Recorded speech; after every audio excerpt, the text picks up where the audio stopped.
Hello दोस्तों, आपका स्वागत है मेरे इस YouTube चैनल पर। मैं हूं डॉक्टर सुनील पाटीदार और आज हम बात करने वाले हैं एक ऐसे हेल्थ इशू पर जो कि बहुत कॉमन है और हर साल कई लोग दोस्तों इससे लगातार परेशान होते हैं। और दोस्तों मैं बात कर रहा हूं एलर्जिक राइनाइटिस की समस्या के बारे में। ये एक ऐसी बीमारी है जो कि लोगों की रोज के जीवन पर ये काफ़ी असर डालती है। दोस्तों स्नीजिंग का होना, रनिंग नोज या फिर नाक बहना, नेजल कंजेशन और इचिंग जैसे सिम्टम्स हमें इस प्रॉब्लम के बारे में पहले ही बता देते हैं दोस्तों। लेकिन चिंता की बात नहीं है, क्योंकि आज हम इस प्रॉब्लम को समझने की कोशिश करेंगे और साथ ही इसका इफेक्टिव सॉल्यूशन भी जानेंगे।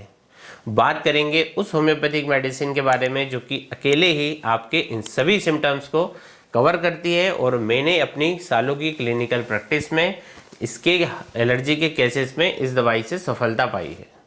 दोस्तों इसको जानने के लिए आपको वीडियो के अंत तक मेरे साथ बने रहना होगा। सबसे पहले समझते हैं कि एलर्जिक राइनाइटिस होता क्या है। तो दोस्तों जब हमारा इम्यून सिस्टम किसी एलर्जेंस के कांटेक्ट में आने पर ओवर रिएक्ट करता है तब हमें एलर्जिक राइनाइटिस की समस्या होती है। एलर्जेंस वो सब्सटेंस होते हैं जो कि कुछ लोगों के इम्यून सिस्टम को ट्रिगर करते हैं, जैसे कि पॉलेंस है, डस्ट माइट है और एनिमल डेंजर, मतलब कि किसी जानवर के रोए। तो जब ये एलर्जेंस हमारे नेजल पासेज में एंटर करते हैं तो फिर हमारा जो इम्यून सिस्टम है इसके रिएक्शन के कारण स्नीजिंग, रनिंग नोज और नेजल कंजेशन जैसे सिम्टम्स डेवलप होते हैं। इसके दो टाइप्स मेन होते हैं, एक होता है सीजनल, एक है पेरिनियल। सीजनल एलर्जिक राइनाइटिस ज़्यादातर स्प्रिंग्स के मौसम में या ऑटम के मौसम में दोस्तों ये होता है, जबकि वातावरण में पॉलेंस ज़्यादा होते हैं। और पेरिनियल एलर्जिक राइनाइटिस ये जो है ये साल भर कभी भी हो सकता है, जैसे कि डस्ट माइट से है, पालतू जानवरों के रोए हैं, इंडोर एलर्जेंस के कारण है। तो दोस्तों ये इससे हो सकता है। अब बात करते हैं कि एलर्जी होने के मैकेनिज्म के बारे में, कि जब हम किसी एलर्जेंस के कांटेक्ट में आते हैं, जब हमारा जो इम्यून सिस्टम है इसकी जो मास्ट सेल्स होती हैं दोस्तों वो एक्टिवेट हो जाती हैं और एक केमिकल रिलीज करती हैं जिसे कि हम हिस्टामिन कहते हैं। ये जो हिस्टामिन है ये जो नेजल पासेज में दोस्तों स्वेलिंग, इचिंग और म्यूकस प्रोडक्शन को बढ़ाता है, जो कि स्नीजिंग और रनिंग नोज का फिर कारण बनता है। एक तरह से एलर्जी का ये जो प्रोसेस है ये एक फॉल्स अलार्म जैसा होता है कि आपका जो इम्यून सिस्टम आपको देता है। इम्यून सिस्टम एलर्जेंस को एक हार्मफुल सब्सटेंस समझता है, जबकि असल में ये हार्मफुल नहीं होता है। लेकिन हमारा जो इम्यून रिस्पॉन्स है इसके कारण फिर हमें काफ़ी डिस्कम्फर्ट फेस करना पड़ता है।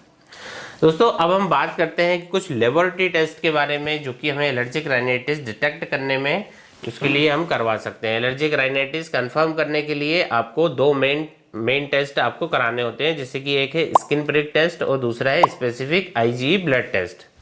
स्किन प्रिक टेस्ट में एलर्जेंस की एक छोटी सी मात्रा को आपकी स्किन पर लगाया जाता है और ऑब्जर्व किया जाता है कि स्किन पर रेडनेस या फिर स्वेलिंग होती है या नहीं। वहीं बात करें स्पेसिफिक IgE ब्लड टेस्ट की, तो उसमें आपके खून में स्पेसिफिक एलर्जेंस के अगेंस्ट एंटीबॉडीज को मेजर किया जाता है। ये जो टेस्ट है ये काफ़ी एक्यूरेट होते हैं और दोस्तों इन्हें आइडेंटिफाई करने में मदद करते हैं कि आपको किस तरह के एलर्जन से आपको एलर्जी हो रही है। साइन एंड सिम्टम्स की बात करें तो अगर हम शॉर्ट में बात करें तो दोस्तों एलर्जिक राइनाइटिस के कॉमन जो सिम्टम्स है उसमें कंटिन्यूस स्नीजिंग का होना, स्पेशली सुबह के टाइम पे, फिर है running nose, clear discharge, nasal congestion या फिर block nose, itchingness in eye and nose. तो दोस्तों आंखों से पानी आना और कभी कभी आपके टेस्ट और स्मेल में भी आपके चेंज हो जाता है। तो ये जो सिम्टम्स है डेली लाइफ को इंटरप्ट करते हैं, डिस्टर्ब करते हैं और दोस्तों ये काफ़ी एनोइंग भी होते हैं। लेकिन अगर इनका प्रॉपरली ट्रीटमेंट लिया जाए तो इन्हें मैनेज करना और इनसे मुक्ति पाना बिल्कुल भी संभव है। दोस्तों अब हम बात करते हैं उस होम्योपैथिक मेडिसिन के बारे में जो कि एलर्जिक राइनाइटिस के लिए काफ़ी इफेक्टिव होती है। होम्योपैथी दोस्तों जैसे आप जानते हैं एक होलिस्टिक अप्रोच है जो कि आपके जो इम्यून सिस्टम है उसे नेचुरली बैलेंस करने में मदद करता है। और जब होम्योपैथी की बात होती है तो फिर डॉक्टर रैगबैक की R84 ड्रॉप एक बहुत ही इफेक्टिव रेमेडी होती है एलर्जिक राइनाइटिस के लिए। तो दोस्तों ये एक कॉम्बिनेशन फार्मूला है जिसमें कि कई पावरफुल इंग्रेडिएंट्स होते हैं जो कि एलर्जी के सिम्टम्स को टारगेट करते हैं और उन्हें रिलीव करते हैं। R84 ड्रॉप में जो मेन इंग्रेडिएंट होता है जो कि सबसे पहले जिसका नाम आता है वो है दोस्तों हिस्टामिनम का। जैसा कि मैंने आपको पहले ही बताया कि जो हिस्टामिन है एक केमिकल है जो कि एलर्जिक रिएक्शन के टाइम पर बॉडी में रिलीज होता है। तो हिस्टामिनम एक होम्योपैथिक मेडिसिन है जो कि इस हिस्टामिन प्रोडक्शन को रेगुलेट करने में मदद करती है और स्नीजिंग, इचिंग और नेजल डिस्चार्ज जैसे सिम्टम्स को कंट्रोल करती है। दोस्तों अगर आपको कंटिन्यूसली स्नीजिंग, वाटर डिस्चार्ज हो रहा है तो फिर हिस्टामिनम बेस्ड जो रेमेडीज़ है ये बहुत इफेक्टिव होती है। R84 का दूसरा इंपॉर्टेंट इंग्रेडिएंट है वो है दोस्तों एड्रेनालिन। तो ये एक पावरफुल सब्सटेंस है जो कि इन्फ्लेमेशन को रिड्यूस करता है और नेजल पासेज को ओपन करने में मदद करता है। एड्रेनालिन की प्रेजेंस के कारण ही R84 ड्रॉप बहुत ज़्यादा सीवियर एलर्जिक राइनाइटिस में भी काफ़ी इफेक्टिव होती है। ये नेजल कंजेशन और ब्लॉक नोज को रिलीव करता है और ब्रीथिंग को भी स्मूथ बनाता है। तो दोस्तों इस ड्रॉप का एक और मेन इंग्रेडिएंट होता है वो है दोस्तों पोलेन। पोलेन बेस्ड रेमेडी जो होती है, जैसे कि जो स्पेशली जो सीजनल एलर्जी होती है इनके लिए काफ़ी इफेक्टिव होती है, जो कि स्प्रिंग और ऑटम के टाइम पे हमें ज़्यादा फेस करना पड़ती है। तो ये जो रेमेडी है ये आपके इम्यून सिस्टम को पोलेन एलर्जेंस के लिए डिसेंसिटाइज करने का काम करती है। तो दोस्तों आपको यदि सीजनल एलर्जी के सिम्टम्स को हो रहे हैं तो ये जो दवाई है R84 उससे धीरे धीरे आपको रिड्यूस करती है। और R84 ड्रॉप का दोस्तों इसको लेना बहुत ही आसान है। आप इसे सिंपली 20-20 ड्रॉप करके 1/4 कप पानी में सुबह दोपहर रात इसको बड़ी ही आसानी से ले सकते हैं।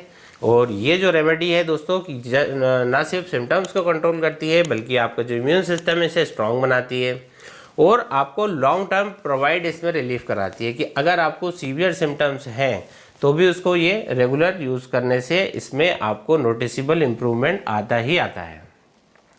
दोस्तों अब कुछ प्रिवेंटिव टिप्स की बात की जाए जो कि एलर्जिक राइनाइटिस को अवॉइड करने के लिए कुछ सिंपल सी टिप्स मैं आपको बताता हूं जिन्हें आप फॉलो कर सकते हैं। तो सबसे पहले आपको एलर्जेंस को अवॉइड करना है, बहुत ही ज़रूरी है कि अगर आपको पता है कि आपको पोलन से आपके जो सिम्टम्स हैं वो ट्रिगर करते हैं तो फिर उस टाइम पे, जिस टाइम पे पोलन वातावरण में ज़्यादा होते हैं उस टाइम पे आपको आउटडोर एक्टिविटी को आपको लिमिटेड रखना है, स्पेशली सुबह के टाइम पर जबकि पोलन जो है कि ज़्यादा होते हैं।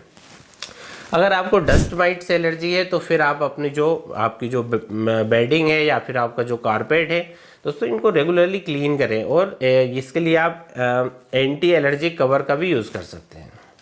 कोई पालतू जानवर है इससे यदि आपको एलर्जी है दोस्तों, उसके रोए से यदि आपको एलर्जी है तो फिर आप कोशिश करें कि आपके जो बेडरूम है इसमें आने से आप अपने जानवरों को रोक सकते हैं। तो ये एक अच्छा प्रिवेंटिव मेजर आपके लिए हो सकता है। आप अपने घर में ह्यूमिडिटी लेवल को ज़रूर से कंट्रोल में रखें क्योंकि दोस्तों एक्सेसिव ह्यूमिडिटी जो है उसमें मोल्ड ग्रोथ होने का प्रमोट करने का चांस बढ़ता है जो कि एलर्जी का एक मुख्य कारण बनता है। दोस्तों इसके अलावा आप अपने नेज़ल पासेज को मॉइस्चराइज रख सकते हैं, ये भी बहुत ज़रूरी है। इसके लिए आप सेलाइन नेज़ल रिंस का रेगुलरली यूज़ कर सकते हैं। आपकी जो नेज़ल पासेज हैं इन्हें क्लीन करें, इससे आपको जो इरिटेशन फ्री आप इन्हें रख सकते हैं।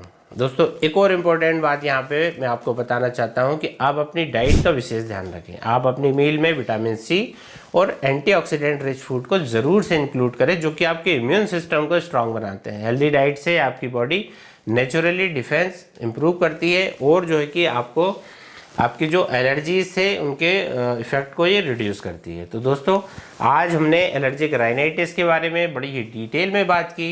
हमने इसके कॉजेज, इसकी मैकेनिज्म, लेबोरेटरी टेस्ट, साइन और होम्योपैथिक ट्रीटमेंट और साथ ही प्रिवेंटिव टिप्स भी कवर किए।